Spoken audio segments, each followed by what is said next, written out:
پتہ چلتا ہے کہ بعض لوگ اس میں بڑا غلو کرتے ہیں کہ جس نے یہ کہہ دیا کہ اللہ عرش پر ہے، آسمان پر ہے، تو گویا مکان لازم آ گیا تو وہ گمراہ ہو گیا۔ قرآن خود جگہ جگہ کہہ رہا ہے بھلا اس سے تم ڈرتے نہیں ہو جو آسمان میں ہے؟ تو جو اللہ کا مطلب ہے وہی ہمارا مطلب ہے۔ کوئی آپ سے پوچھے نا کہ تم جب کہتے ہو اللہ آسمان پہ عرش پہ ہے تو یہ تو اللہ کے لیے جہت لازم آ رہی ہے، مکان لازم آ رہا ہے، تو آپ کہو نہیں لازم آ رہا۔ تو کہ کیوں لازم نہیں آ رہا؟ کہو جب اللہ اپنے بارے میں کہتا ہے کہ میں آسمان میں ہوں، تو جب اللہ کے کہنے سے لازم نہیں آ رہا تو ہمارے کہنے سے بھی لازم نہیں آ رہا۔ پھر ممکن ہے وہ آپ سے سوال کریں، آپ سے یہ پوچھیں کہ جب آپ نے کہہ دیا کہ وہ ادھر ہے، اوپر ہے، تو جہت تو ہو گئی، تو آپ کہیں بھائی نہیں ہوئی۔ کہیں کیوں نہیں ہوئی؟ کہیں جب اللہ کے کہنے سے اگر ہو رہی ہے تو پھر ہمارے کہنے سے بھی ہو رہی ہے، اللہ کے کہنے سے نہیں ہو رہی تو ہمارے کہنے سے بھی نہیں ہو رہی۔ تو اللہ اعلم بمرادہ، اللہ نے اپنے بارے میں ہمیں جو بتایا ہے اس کی پوری حقیقت اللہ ہی جانتا ہے۔ ہم تو وہ الفاظ استعمال کریں گے جو اللہ نے اپنے لیے استعمال کیے۔ جو اللہ نے اپنے لیے الفاظ استعمال کیے وہ یہی کہ الرحمن علی العرش استوى، رحمان عرش پر مستوی ہے۔ عرش تخت کو کہتے ہیں، اللہ کا ایک تخت ہے، اس کی حقیقت ہمیں معلوم نہیں ہے، بس وہ ہے کیسا ہے۔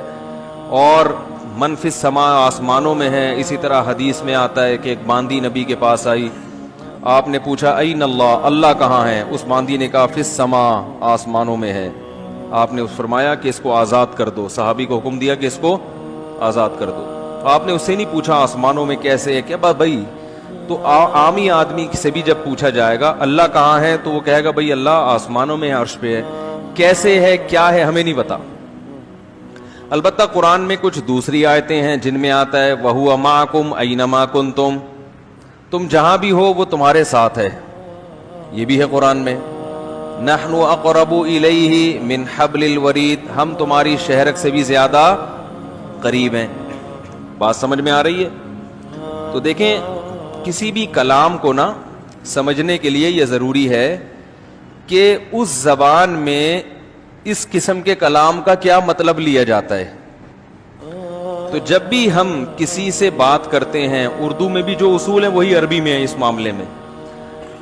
جب آپ کسی کی مدد کا وعدہ کرتے ہیں اور بتاتے ہیں کہ میری مدد ہر وقت تمہارے ساتھ رہے گی، تو آپ اس کے لیے کیا الفاظ استعمال کرتے ہیں کہ بھئی تم جہاں ہو میں تمہارے ساتھ ہوں،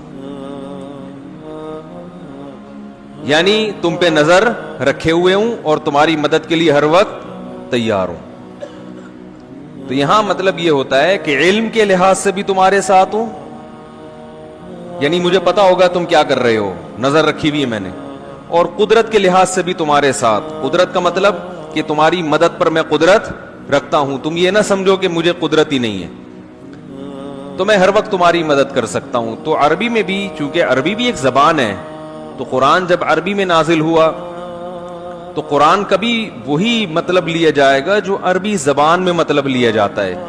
قرآن جب کہتا ہے کہ اللہ کہاں ہے تو اس کا جواب قرآن دیتا ہے عرش پر ہے، لیکن قرآن دوسری جگہ یہ بھی بتاتا ہے کہ ہم ہر وقت تمہارے ساتھ ہیں۔ تو ان دونوں آیتوں میں تطبیق ایسے ہوگی کہ اللہ کی ذات عرش پر ہے، لیکن علم اور قدرت کے لحاظ سے اللہ ہر جگہ موجود ہے، ہر وقت ہمارے ساتھ ہے، یعنی ہمیں دیکھ بھی رہا ہے، سن بھی رہا ہے۔ جیسے قرآن میں حضرت موسیٰ علیہ السلام کے بارے میں آتا ہے کہ ہم نے موسیٰ اور ہارون کو فرعون کے پاس بھیجا۔ اب حضرت موسیٰ گھبرا رہے ہیں کہ فرعون نے تو، وہ تو بڑا ظالم ہے، وہ تو مجھے مار ڈالے گا۔ تو اللہ نے فرمایا اننی معکما اسمع و ارا، اے موسیٰ اور ہارون گھبراؤ نہیں، میں تم دونوں کے ساتھ ہوں، سب کچھ سن بھی رہا ہوں اور دیکھ بھی رہا ہوں۔ تو یہ اللہ نے بتا دیا کہ اللہ کے انسان کے ساتھ ہونے کا مطلب کیا ہے۔ سمجھ میں آ رہی ہے بات؟ اللہ کے انسان کے ساتھ ہونے کا مطلب کیا ہے، یہ قرآن نے خود بتا دیا کہ مطلب یہ ہے کہ میں ہر وقت تمہیں دیکھ بھی رہا ہوں اور ہر وقت سن بھی رہا ہوں، یعنی تمہاری ہر وقت مدد کر سکتا ہوں، ایک ایک چیز سے باخبر ہوں۔ اس لحاظ سے اللہ ہمارے قریب بھی ہے، لیکن اللہ کی ذات کہاں ہے؟ عرش پر ہے، لیکن اس کی کیفیت ہمیں معلوم نہیں ہے۔